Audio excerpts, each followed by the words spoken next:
5 cara membersihkan pembuluh darah secara alami. Apa saja? Saya akan bahas dalam episode kali ini.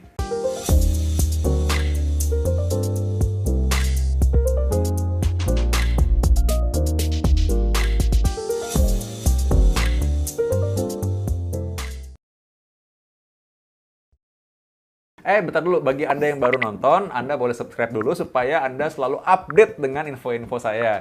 Dan juga bagi Anda yang mau share ini silahkan share, karena ini adalah kebaikan dan pastinya berguna bagi banyak orang. Jadi banyak orang yang nanya ya, gimana dok cara membersihkan pembuluh darah? Nah ini caranya, yang pertama hindari rokok. Rokok itu punya zat-zat yang membuat kita jadi stres pembuluh darahnya. Pembuluh darah itu jadi kuncup dan dia akhirnya jadi karatan. Jadi rokok ini membuat akhirnya pembuluh darah tuh nggak elastis lagi. Dan akibatnya juga apa? Karena ada peradangan kronis, jadi selama peradangan terus-menerus, walaupun cuma dikit nih, atau cuma sekali-sekali, itu kan nempel terus. Jadi pembuluh darah itu isinya jadi kayak karatan. Pembuluh darah itu akhirnya isinya banyak sel radangnya. Nah ini yang menyebabkan di kemudian hari, kalau kita makan, misalkan makan berlemak, dia gampang nempel. Nah gampang nempel ini yang membuat akhirnya jadi plak, jadi serangan jantung di kemudian hari. Dan biasanya pada orang perokok ini lebih mudah kena serangan jantung dan juga bisa lebih berat serangan jantungnya. Karena apa? Bukan hanya pembuluh darahnya, tapi juga komponen darahnya. Darahnya lebih lengket-lengket tuh darahnya tuh. Jadi akibatnya apa? Walaupun misalkan orang itu dipasang ring, kadang-kadang tuh ringnya itu udah kebuka nih pembuluh darahnya. Tapi darahnya itu nempel, jadi nggak bisa kebuka sumbatannya. Itu masalahnya. Jadi pembuluh darahnya kebuka, tapi sumbatannya yang nggak bisa kebuka. Karena darahnya kayak nempel di sana, gumpal-gumpal gitu. Karena akibat dari adanya zat radang yang terus-menerus ada di sana. Tubuh kita kan merespon terus terhadap asap rokok. Jadi akhirnya tubuh orang yang sering menghirup asap rokok ini, dia akhirnya akan membentuk sel-sel radang untuk mempertahankan diri. Nah inilah yang akhirnya merusak tubuh kita. Contoh nih ya, kalau misalkan seperti negara yang sedang berperang gitu. Walaupun perangnya mungkin nggak tiap hari, tapi kadang-kadang ada bom ya. Akhirnya rakyat itu jadi bawaannya selalu siaga terus kan. Nah, badan kita juga gitu, tiap kali siaga terus. Nah, bayangkan kalau siaga terus tuh artinya apa? Dia akan mengeluarkan sel-sel yang akhirnya juga bisa merusak tubuh kita sendiri. Nah, karena itu yang menjadi bahaya. Yang berikutnya, kita makan bawang putih, kunyit, dan bahan-bahan alami lainnya. Membantu nggak? Membantu, ya bener. Ini bisa membantu mengurangi peradangan kronis, apalagi zat-zat yang kita tahu. Indonesia kan kaya sekali ya kan zat dan bahan-bahan alami seperti ini ya. Kunyit, temulawak, orang makan bawang putih, boleh aja. Mereka semua punya zat anti radang. Termasuk juga tomat ya. Itu juga punya zat anti radang. Termasuk juga buah-buah beri. Itu juga punya zat anti radang juga. Jadi, kalau misalkan kita makan buah-buahannya yang memang banyak zat antioksidannya, anti peradangannya, maka ini membantu tubuh kita untuk bisa membersihkan sisa metabolisme atau sisa-sisa peradangan. Jadi kalau misalkan kita tiap hari makan makanan yang punya banyak antioksidan dan juga antiinflamasi, tubuh kita akan terbantu karena makanan-makanan ini membantu tubuh kita untuk menyingkirkan zat-zat yang tidak baik dan juga sampah-sampah metabolisme tersebut. Sangat membantu. Tentu saja bahwa bahan-bahan alami ini tidak sepenuhnya bisa menggantikan obat-obatan yang memang harus diminum. Ini adalah faktanya demikian. Bahwa kalau misalkan seseorang sudah kolesterol 200 gitu misalnya, lalu dia paksain nih, udah saya minum bawang putih aja sama temulawak aja gitu ya. Ya nggak bisa pasti ya, karena ini memang butuh bantuan. Tapi diminum bareng-bareng ya boleh-boleh aja sebenarnya. Dan kalau misalkan seseorang bilang, wah ini saya makan omega 3 nih, omega 3 ini kan minyak ikan sebenarnya. Minyak ikan kan sebenarnya kan bahan alami juga. Kalau gitu nggak usah minum obat. Ya sebenarnya nggak bisa juga. Karena apa? Dia kan membantu, tidak bisa sepenuhnya menggantikan zat yang sudah memang dipakai sebagai obat. Karena kalau dalam kondisi tertentu yang sudah sakit, misalkan orang yang sudah hipertensi lama, jantungnya udah besar, atau memang tensinya udah 200 terus gitu misalnya. Atau orang yang punya sakit gula gitu ya, sama sekali nggak pakai obat, kemungkinan akan sulit. Jadi karena itu tetap konsultasi dengan dokter Anda. Ada sih kadang-kadang memang saya justru menganjurkan, udah ini nggak usah pakai obat. Pasiennya minta malah pengen pakai obat gitu. Tapi ada juga sudah harus pakai obat, nggak mau. Jadi ini yang saya bilang kita harus komunikasi dengan dokter.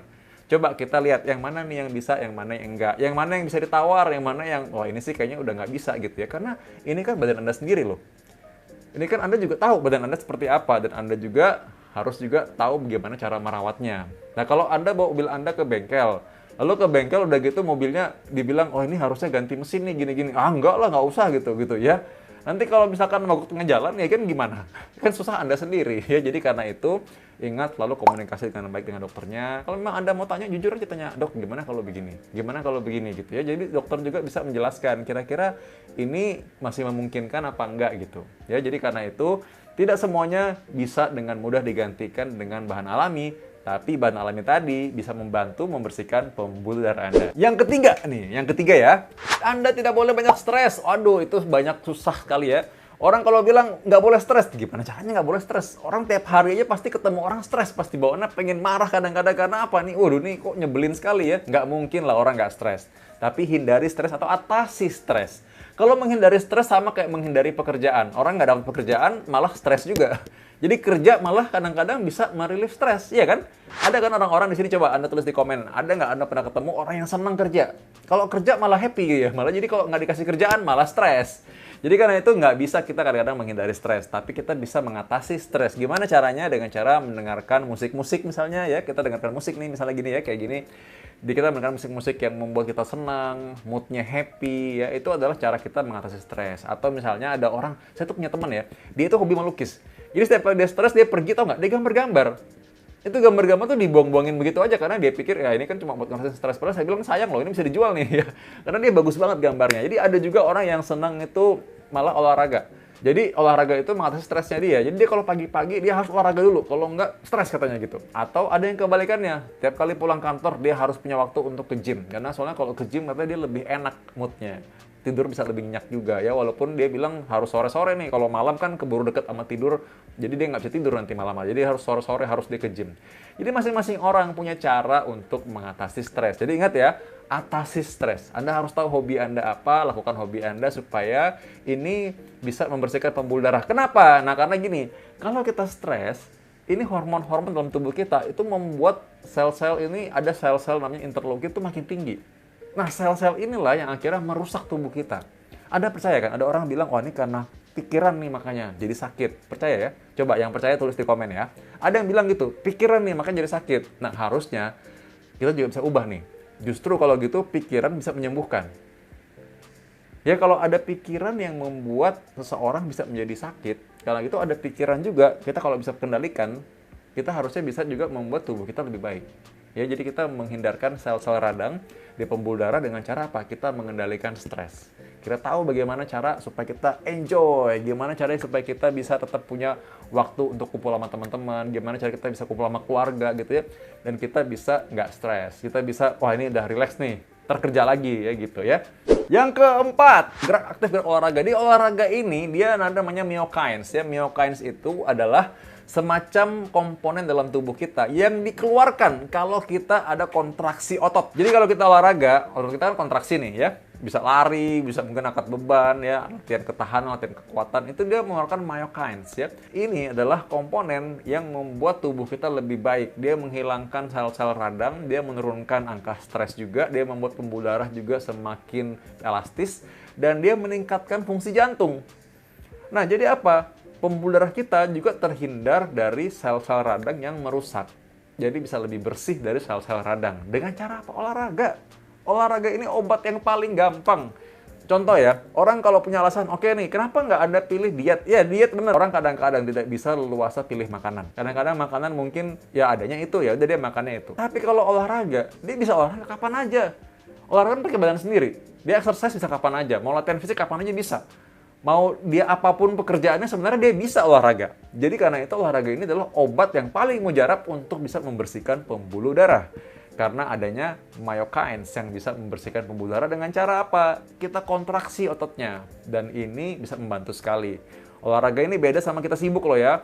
Memang gerak aktif sehari-hari kayak kita beres-beres rumah, beres-beres kantor, capek naik turun tangga, itu adalah gerak aktif. Itu lebih bagus daripada orang yang mager. Tapi kalau mau lebih bugar lagi, mau nggak cepet capek, itu dengan olahraga. Ya, olahraga ini membantu kita supaya tetap fit dan bugar, tetap ceria, dan menjaga pembuluh darah kita tetap sehat. Nah, sekarang yang kelima, menjaga berat badan tetap ideal. Nah, ini dia nih. Gimana caranya menjaga berat badan tetap ideal? Kok bisa hubungan dengan membersihkan pembuluh darah? Ada. Karena ternyata kalau kita banyak lemak numpuk di perut kita, itu dia menghasilkan sel-sel radang yang merusak pembuluh darah. Orang yang kegemukan berisiko menderita aritmia atau gangguan irama jantung. Orang yang kegemukan berisiko menjadi lemah jantung. Orang yang kegemukan berisiko serangan jantung di kemudian hari. Orang yang kegemukan, ini sel-sel lemak yang di perut ini menghasilkan sel-sel radang yang bisa merusak pembuluh darah. Jadi gimana caranya? Sebenarnya prinsipnya adalah orang yang kegemukan ini kita harus bisa menurunkan lemak tubuh kita. Dengan cara apa? Kita buat komposisinya seimbang. Kalau gitu, kita harus tingkatkan kemampuan otot. Latihan beban akan sangat membantu menurunkan lemak yang berlebihan. Selain juga adalah aerobik. Dan dengan kita menjaga makanan kita banyak yang mengandung sayur-sayuran, banyak mengandung buah-buahan. Nah, ini yang akhirnya membuat diet kita seimbang, akhirnya nggak numpuk tuh kalori, nah membuat lemak kita lebih sedikit, terutama yang numpuk di perut. Lemak yang di perut ini diam-diam aja, dia bisa membuat seseorang itu punya sel-sel radang yang banyak di pembuluh darahnya. Sehingga orang bilang gemuk itu yang penting sehat. Nggak juga, karena yang gemuk aja, yang punya tumpukan lemak aja, obesitas saja itu sudah penyakit namanya. Dan memang kita nggak bisa menyalahkan bahwa ada orang-orang yang cenderung lebih gampang menjadi gemuk. Jadi karena itu, ini harus dibantu. Anda bisa menjaga pola makan, bisa menjaga pola tidur juga, jangan keseringan begadang supaya akhirnya tidak menjadi numpuk lemak-lemak itu di perut. Jadi bersihkan pembuluh darah Anda dengan 5 cara tadi, bahannya alami. Anda bisa dapatkan, Anda bisa lakukan sehari-hari. Anda ingin saya bahas apa lagi tentang pembuluh darah? Tolong tulis di kolom komen ya. Kita ketemu lagi di episode selanjutnya.